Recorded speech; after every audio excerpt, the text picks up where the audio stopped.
Good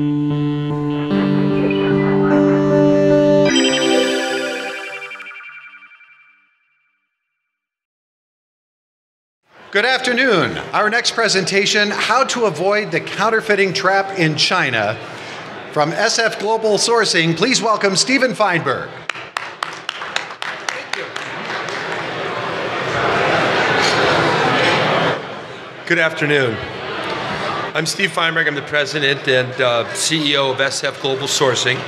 We specialize in manufacturing products for consumer goods for the direct marketing arena, which we're all in, with a specific focus in manufacturing in China. China makes everything, so it's a lot of people will end up there.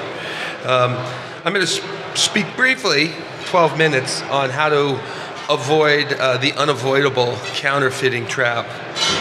Also, I'll be around afterwards to answer questions, and we have a booth here if you'd like to visit.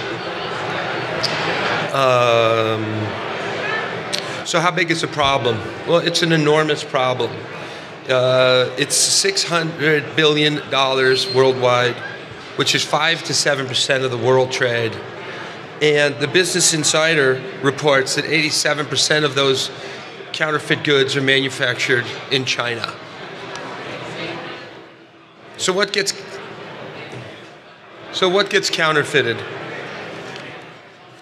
Everything that's successful can be counterfeited, right? They're not going to counterfeit the things that aren't selling. But if you go to any major city in Asia or Europe, here in the States, in a place like New York, you'll always see the counterfeit luxury goods, the Louis Vuitton bags, designer bags, watches. But in certain corners of the internet, you'll find all kinds of fake things, from phony Viagra and Cialis to everything else. In the center here, we've got a counterfeit P90X kit, which has been a major problem for those folks.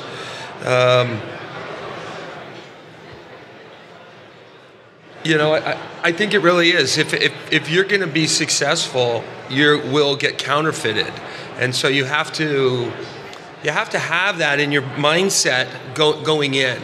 You know, the title is How to Avoid Counterfeiting, but it becomes unavoidable. And so really what we're talking about a little bit today is, you know, how to do the block and tackling, right? It's coming. How do you deal with it? So where do bogus goods end up? And they're everywhere. They're selling, they're multi-channel just like we are. You know, we all know the guy who's selling them in the back of his trunk of his car, but obviously with the internet, it's become much more sophisticated. It's on Amazon, it's on Craigslist, it's on eBay. They're all over. They'll even launch fully phony sites. Happen all the time. So you might ask yourself, then why would I want to manufacture in China, where they're knocking off 87% of the goods? It's pretty simple. We have, you know, it's a huge labor workforce, low cost workforce. They have just done a fantastic job with the infrastructure there.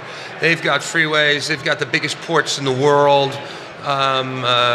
Xiamen is this giant port that most Americans have never even heard of. So, and they can change. They're flexible. They'll take down one factory and put up another one. They've got the government support, which is so major there.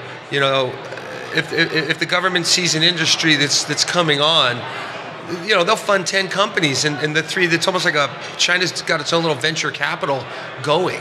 And up come these factories, they employ people, and they're not worried about counterfeiting, so they don't think they're doing anything wrong.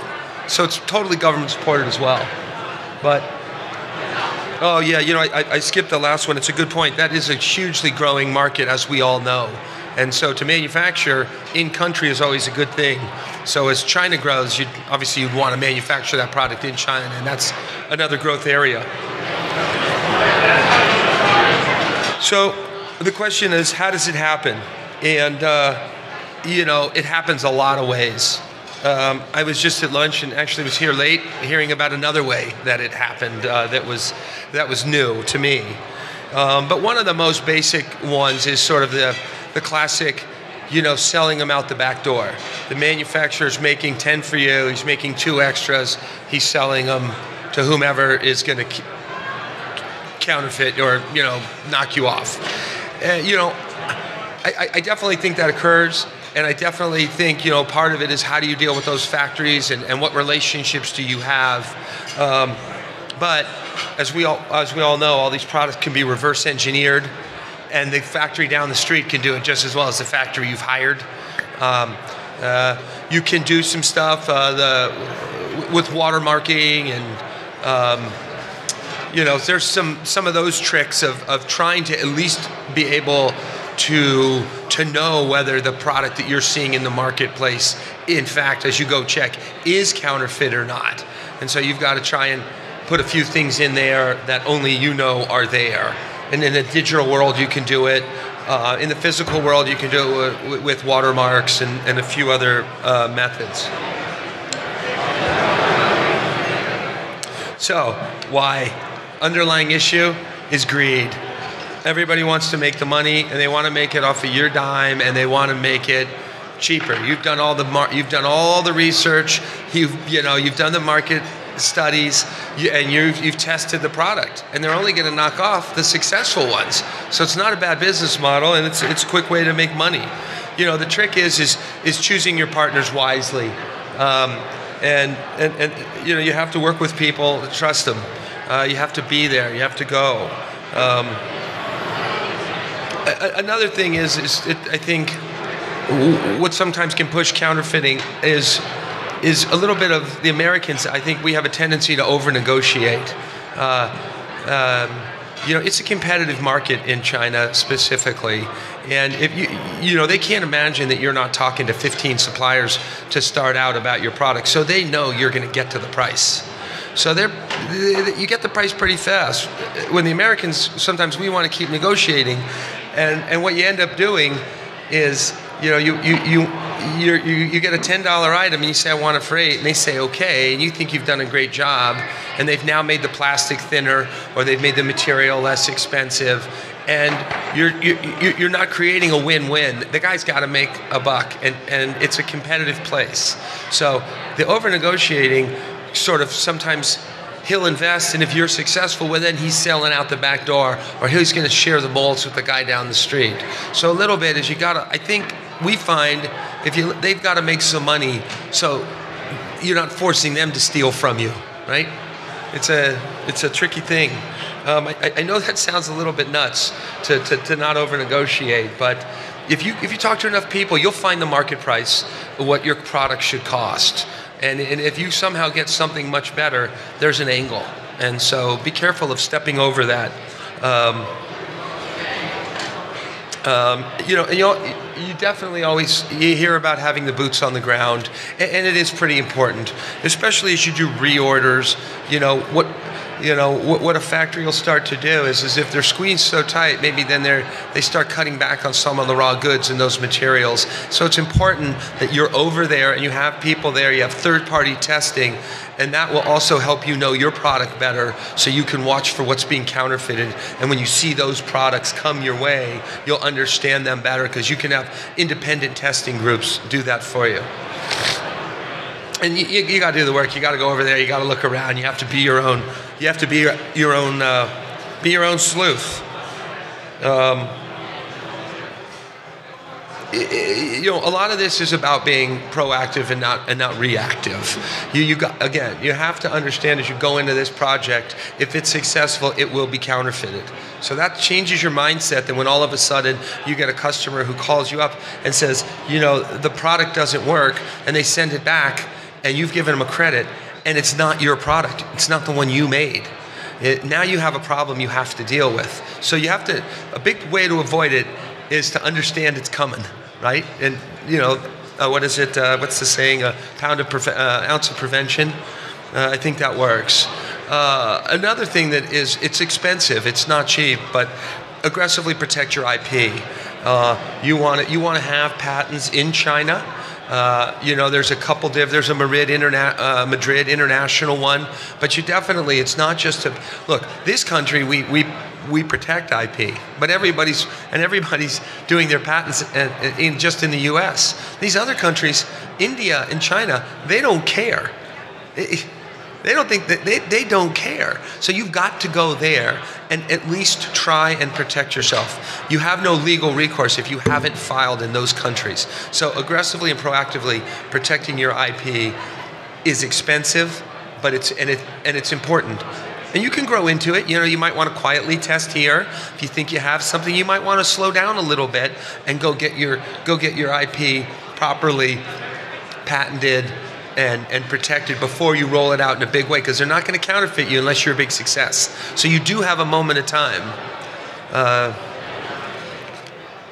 The other one, monitoring the internet is a must.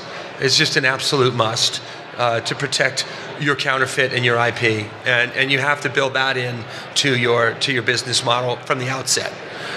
And then again, we building these relationships, going there. Meeting the factories there. China loves capitalism. China loves doing business, and they love building relationships with their clients just the same way we do. And by going there, they're not going to come here very often. But you go there, and you become more important, and they now have a vested interest in your success because it does lead to their success. So I think that's it's easy to overlook it, but it's one of the other things that kind of helps you protect your content and not be counterfeited. So that's my presentation.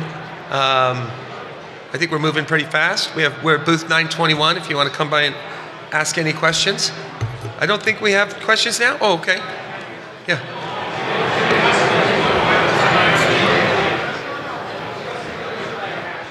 Giant way, the one slide had...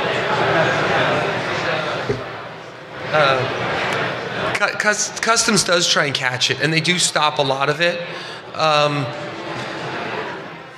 But we have the cost for the government, right? They're not looking in every container.